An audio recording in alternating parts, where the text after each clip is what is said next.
कि 1839 में ये सीधा सीधा आदेश था कि कोई भी ऐसा गुरुकुल, ऐसा शिक्षण संस्थान जिसमें संस्कृत भाषा का प्रयोग हो या भारतीय दर्शन की पढ़ाई होती हो, वो नहीं चलेगा। और जो कुछ भी चलेगा वो बस एक मिशनरियों के द्वारा चलाई हुई शिक्षा व्यवस्था रहेगी। और 1849 में अंग्रेजों के ही सर्वेक्षण में, अभी गूगल आप कर सकते हैं, तो उस वक्त की जो साक्षरता दर, जान के आश्चर्य होगा, वो 91% थी, 91%। इसलिए संस्कृत भाषा होती तो मैं तो कहता हूं जो संस्कार हैं वो इसके शब्द के साथ ही जुड़े। जिन्होंने ये पढ़ी होती तो उनके अंदर कभी संस्कार खत्म होते ही नहीं।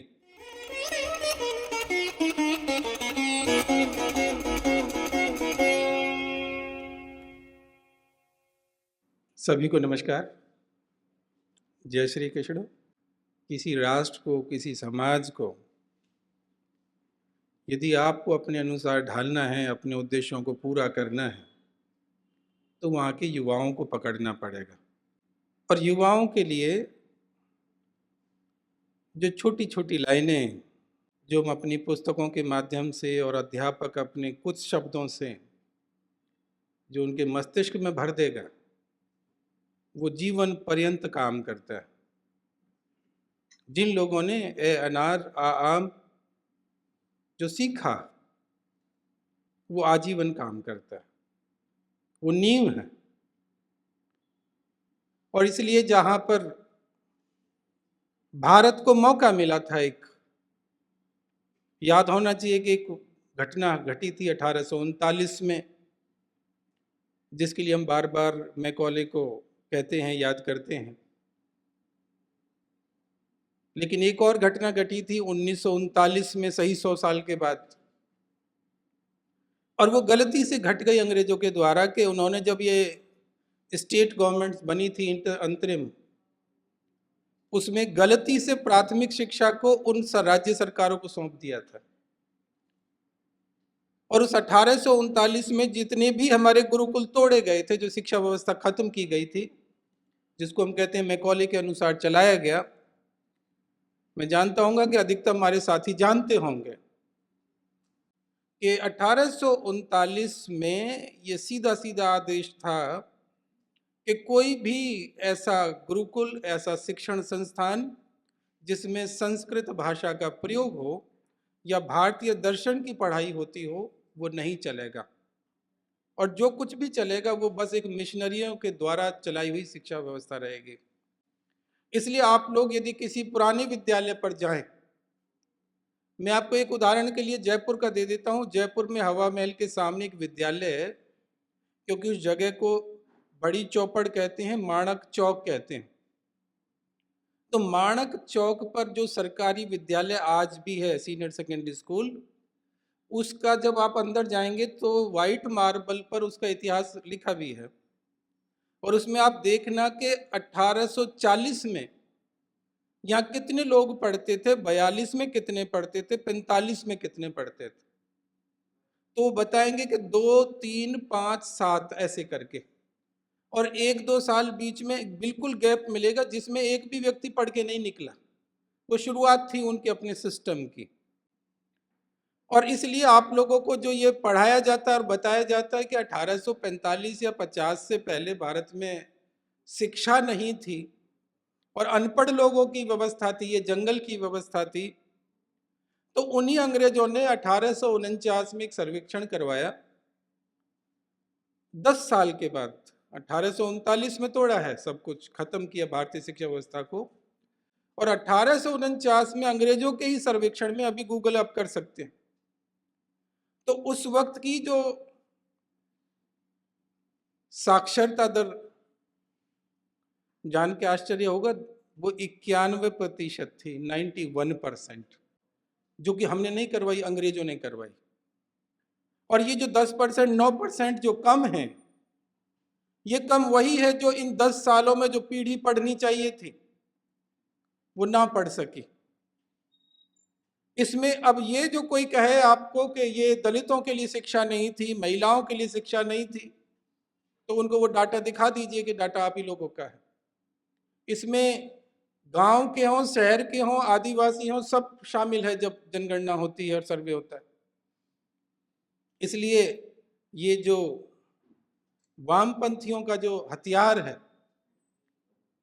क्योंकि 1839 के बाद मैं दोबारा 1939 पर आ जाऊं तो 1939 में जो प्रांतीय सरकारों को प्राथमिक शिक्षा का अधिकार दे दिया, तो उसमें सबसे पहले जो कि पंजाब राज्य जो था, आपको मालूम होगा कि सबसे पहले उस राज्य ने सरकार बनाई, जिसमें छोटू राम और दूसरे व्यक्ति का नाम क्या लेना, तो उन्होंने आपको जितने भी गुरुकुल मिलेंगे, अधिकतम गुरुकुल आपको हरियाणा राज्य या पंजाब राज्य में था उस समय का, और उनकी स्थापना 1939, 1940, 1941 इस दौरान की आपको मिलेगी। लेकिन वो एक आंशिक भाव उसको आप कह सकते हैं। लेकिन जब 1947 आता है तो 1947 एक सही समय है जिससे पूरे देश की शिक्षा व्यवस्था को हम निर्धारित कर सकते हैं। एक आज़ादी है हमारे पास। और आपको जानकर दुख होगा कि जो भारत का पहला शिक्षा मंत्री है वो मौलाना है। वो नाम से पहले मौलाना लगाता है और वही कंटिन्यू दूसरे वर्ष भी करता है। पूरा 11 साल तक वो मौलाना भारत का शिक्षा मंत्री रहता है। और उसकी जितनी कमेटी है, जो एडवाइजरी कमेटी है, जो करिकुलम डेवलपमेंट कमेटी है, वो सारी कमेटी में केवल 2 ही विश्वविद्यालयों के प्रोफेसर होते हैं। और वो 2 विश्वविद्यालय, एक जामिया मिलिया इस्लामिया और दूसरा अलीगढ़ मुस्लिम यूनिवर्सिटी। और उन लोगों से आप क्या अपेक्षा कर सकते हैं? उन्होंने सब कुछ वही बनाया जो उनके अनुसार था, उनकी सुविधा के अनुसार था। इसलिए जो महिमा मंडन होना था, जो विषय उनके अपने अनुकूल थे, उन्होंने वो सारे काम किए। और यहाँ तक आते आते मैं आपको 2009 तक भी और 2014 तक भी ले जाता हूँ। 2009 में एक बहुत महान कानून आया भारत में, और वो महान कानून था हम लोगों के राइट टू एजुकेशन, शिक्षा का अधिकार। शिक्षा का अधिकार का मतलब कि भारत के किसी भी व्यक्ति को अब शिक्षा से वंचित नहीं रखा जाएगा। इसलिए हर नज़दीक 1-1 किलोमीटर पर विद्यालय प्राथमिक खोलेंगे, हर 2 किलोमीटर पर हम लोग हाई स्कूल, हर 3 किलोमीटर पर सीनियर सेकेंडरी स्कूल खोलेंगे। तो बहुत महान काम कर रहे हैं, इसमें कोई शक नहीं है। लेकिन इसके अंदर क्या भरा हुआ है वो बहुत जानने जैसा है। क्योंकि उस वक्त का जो शिक्षा मंत्री है 2008 का, वो व्यक्ति है जिसकी पत्नी के नाम पर कहना चाहिए, पूरे भारत नहीं, पूरी सबसे बड़ा जो मांस का व्यापारी है, सबसे बड़े मांस की जो इंडस्ट्री है उसकी पत्नी के नाम से। और वो व्यक्ति अमेरिका जाता है और अमेरिका में बिजनेस करके अपने नाम के आगे डॉक्टर लगवा कर आता है, लौटता है, और कितना रुपए में भारत की शिक्षा का सौदा करता है आप उसमें अंदाजा लगा सकते हैं कि उसमें वो 3-4 ऐसी चीजें जबरदस्ती डालता है, ये दिखाने के लिए हम कितने कल्याणकारी काम कर रहे हैं, जिसमें हम कहते हैं कि आज के बाद कोई भी बच्चा एडमिशन लेगा, उसको एडमिशन लेने के लिए केवल उम्र बतानी है। यदि आप 10 साल के हैं तो आपको 5वीं में एडमिशन मिलेगा, यदि आप 12 साल के हैं तो आपको 7वीं में एडमिशन मिलेगा। और कोई भी सरकारी विद्यालय आपको एडमिशन लेने से मना नहीं करे। आपका मन करे फरवरी में एडमिशन लेने आइए, मार्च में परीक्षा होगी। क्यों? उसके बाद एक और क्लॉज बना दिया गया, किसी भी विद्यार्थी को फेल नहीं किया जाएगा। इसका मतलब अब तुम कुछ लिखो मत लिखो। और उसके बाद हमारे पास, जैसा कि आज बड़े लोगों को तकलीफ होती है कि केंद्र सरकार के इशारों पर जुडिशरी काम करती है, तो क्या तब ना करती होंगी? ऐसा कैसे कहा जा सकता है? और इसलिए आप लोग उन जजेस के नाम पढ़िए जिन्होंने ये डिसीजन दिया कि आज के बाद बच्चों को कोई पनिशमेंट नहीं करना है, आज के बाद बच्चों को ये नहीं करना है। तो उनकी आपको 100% शिक्षा या तो यूके की मिलेगी, यूनाइटेड किंगडम, इंग्लैंड की, या फिर यूएई की मिलेगी, उसकी मिलेगी, यूएसए की मिलेगी। उन लोगों को यहाँ की सांस्कृतिक व्यवस्था, उनकी कोई जानकारी ही नहीं है। अभी एक वकील साहब ने कहा था, exception never makes a law. केवल एक या दो घटनाओं के घटने से कोई नियम नहीं बनता सार्वभौमिक। इसलिए यदि एक या दो अध्यापक जो गलती से उसी अंग्रेजी शिक्षा के शिकार होकर तथाकथित अध्यापक बन गए, आचार्य तो वो कभी बन ही नहीं सकते, क्योंकि उनसे आचार्य बनने की अपेक्षा भी नहीं की जा सकती, क्योंकि उनके आचरणों में जो खोखलापन है, जो अपने साथ की महिला शिक्षकों के साथ और जो महिला शिक्षक है पुरुष शिक्षकों के साथ यदि गलत विचार के साथ बैठते उठते हो तो वो अध्यापक होने जैसे कहा है। इसलिए संस्कृत भाषा होती तो मैं तो कहता हूं जो संस्कार हैं वो इसके शब्द के साथ ही जुड़े। जिन्होंने ये पढ़ी होती तो उनके अंदर कभी संस्कार खत्म होते ही नहीं। इसलिए जब से हमने संस्कृत छोड़ी तब से हम कुसंस्कारी या असंस्कारी हुए। और ये जो अंग्रेजी शिक्षा या कोई भी भाषा है उसका सीधा सीधा असर होता है हमारे व्यवहार पर, आचरण पर, क्योंकि मंत्रों का केवल और केवल इतना ही प्रयोग है कि उनकी वजह से जो कंपन होती है उस कंपन की असर हमारी चेतना पर पड़ता है। इसलिए जिस तरह का साहित्य, जिस तरह की भाषा आप लोग पढ़ेंगे वही आपके चरित्र और स्वभाव में आएगा भी। और यही हुआ भी कि आज हम लोगों ने उद्देश्य क्या रख दिया शिक्षा का। पहला उद्देश्य हमेशा शिक्षा का पढ़ाने के लिए किताबों में एक होगा कि मनुष्य अपनी क्षमताओं को पहचान सके और क्षमताओं को पहचानने के बाद खुलकर उनका प्रयोग कर सके, उनको बढ़ा सके। और हम में से कितने हैं जितने इस हॉल में भी बैठे हैं, अन्यथा मत लीजिएगा, सबसे पहला प्रश्न यही करते, शिक्षा पूरी हो गई, अब कहाँ नौकरी करता है, कहाँ लग गया है। जो नौकर बनाने के लिए शिक्षा होती हो, जिसका उद्देश्य ही नौकर बनाना हो, उस नौकर से स्वतंत्रता की अपेक्षा करते होंगे कि वो अपनी क्षमताओं को खुलकर प्रयोग कर सकता होगा, तो उससे ज्यादा बेचारा नागरिक ढूंढना मुश्किल है। इसलिए जो बेचारेपन को बनाने की जो व्यवस्था है, जो मशीनरी, और इसके लिए हम लोगों ने, दुर्भाग्यपूर्ण क्या है कि जो अपनी क्षमता है उनका विकास करने के लिए जब हम अपना कोई काम करना चाहते हैं तो हम लोगों ने एक ऐसी दीवारें खींच दी हैं या जो दूसरा तंत्र काम कर रहा है एक और अंदर से कि ये काम बहुत छोटा है, ये काम हमारे खानदान में किसी ने नहीं किया है, और बहुत सारी व्यवस्थाएं और बातें ऐसी भी उलझा के हमने रखी। और पहली पीढ़ी को संघर्ष करना पड़ता है, और जिन जिन ने संघर्ष किया वही आगे बढ़ भी पाए और कर भी पाए। इसके लिए अभी भी मैं बता दूं कि जो व्यवस्थाएं चल रही हैं उस व्यवस्था में बड़ी कमी है, क्योंकि वर्तमान में जो नीतिकार बैठे हैं, जो कार्य करने वाले बैठे हैं, उनको ठीक ठीक तरीके से कार्य करने का अनुभव नहीं है। यदि आप लोग 9 सालों में भी कुछ नीतियां तो बना सके, वो भी आंशिक, पूर्णकालिक नहीं, क्योंकि धरातल पर काम करने का जो समझ है, जो चालाकियां हैं, जो व्यवस्थाएं हैं, वो सारी की सारी अभी सीख नहीं पाए, उसमें बहुत कमी है, ढेर सारी।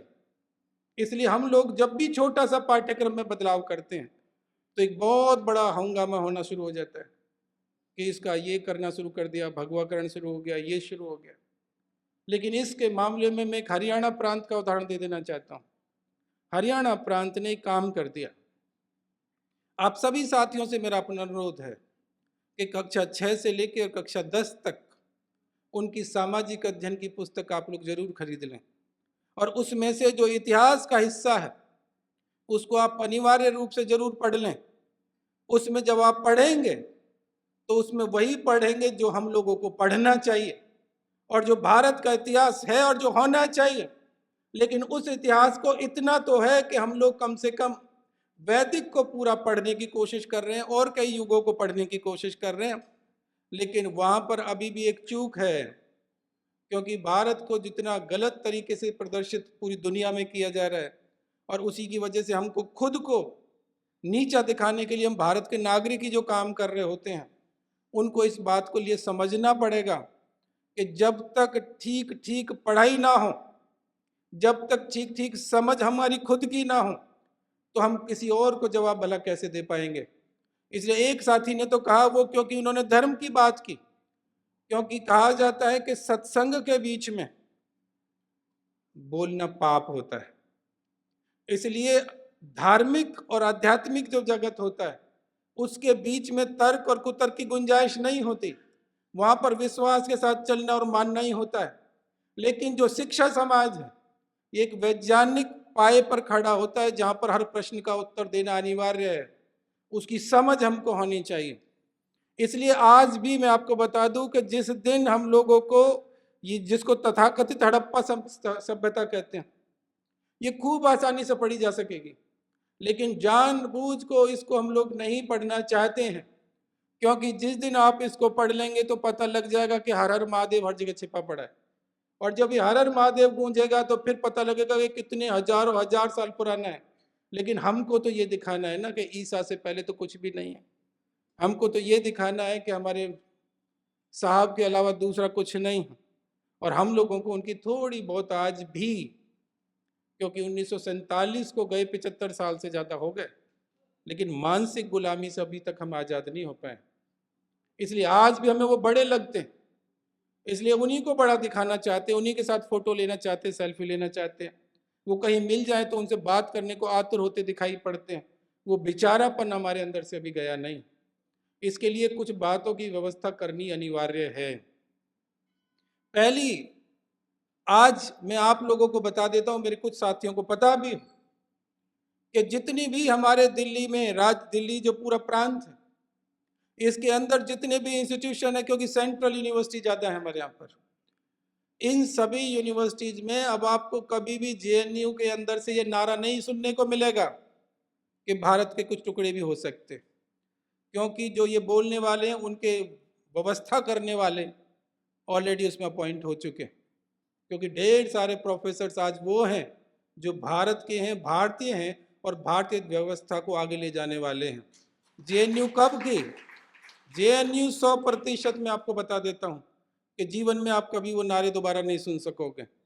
दिल्ली विश्वविद्यालय के जितने कॉलेजेस हैं जो एफिलेटेड हैं और इवन मेन कैंपस हैं, उसमें आप कभी ये बात सुन ही नहीं सकोगे कि जिस तरह का कभी हमने जेएनयू में सुना था। और एक एक करके ये सारी व्यवस्थाएं बन रही हैं, लेकिन हम लोगों को भी अपने स्तर पर काम करने का ये है कि जितने भी साथी इस हॉल के अंदर बैठे हैं उन सबको भी चाहिए कि वो भी अपने अपने शिक्षण संस्थान शुरू करें। और शिक्षण संस्थान शुरू करने में जो सहायता चाहिए मैं तैयार हूँ, लेकिन उन शिक्षण संस्थानों के अंदर, जैसे मैं क्या शिक्षण संस्थान शुरू किया है, उसका नाम ही बालाजी रखा है। अब कोई भी आता है उसको बालाजी बोलना ही पड़ता है, और उसको मंगलवार को हनुमान चालीसा गानी ही पड़ती है, शनिवार को गानी ही पड़ती है, क्योंकि बालाजी में एडमिशन लिया तो बालाजी का तो भजन करना ही पड़ेगा, वो अनिवार्य है सबके, तो वो करना ही है और उस भाव के साथ जीना ही है। इसलिए यहाँ पर सुबह 45 मिनट की आपकी सरस्वती वंदना भी होगी, गुरु वंदना भी होगी, सारी वंदनाएं करनी ही पड़ेंगी। हाँ, इतना है कि आंतरिक मन में, क्योंकि जो संविधान है, अभी तथाकथित शब्द नहीं लगा सकता, थोड़े साल के बाद लगेगा वो, लेकिन जो संविधान हमारा है उसकी पालना करना अनिवार्य है यदि भारत में रहना है तो, और संस्थाएं चलानी है तो इसलिए हम लोगों को, जैसा वो जो कालने में है ना, इन सब से भी हमें बहुत कुछ सीखने की जरूरत होती है।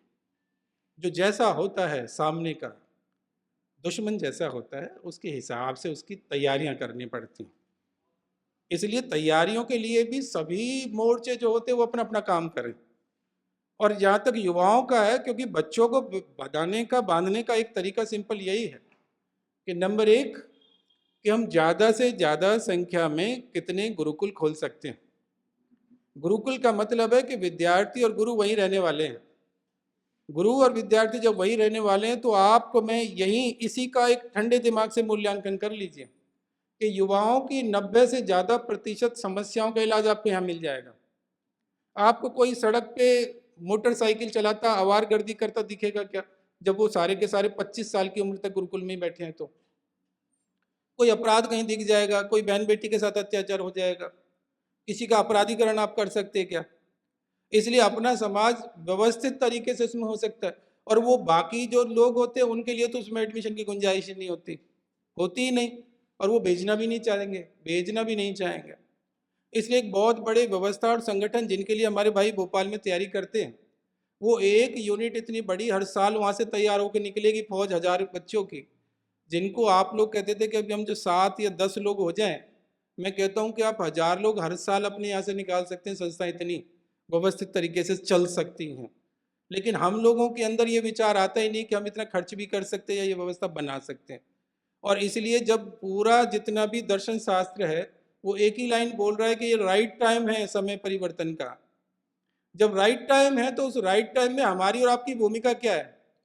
इसलिए हम लोगों को बेस्ट भूमिका जो हो सकती है उसके लिए तैयार करना चाहिए, क्योंकि जो आज बच्चा 5 साल का है उसको 15 साल या 18 साल 20 साल के जब हों तो उसके लिए तैयार करने की सबसे बड़ी भूमिका हमारी होनी चाहिए।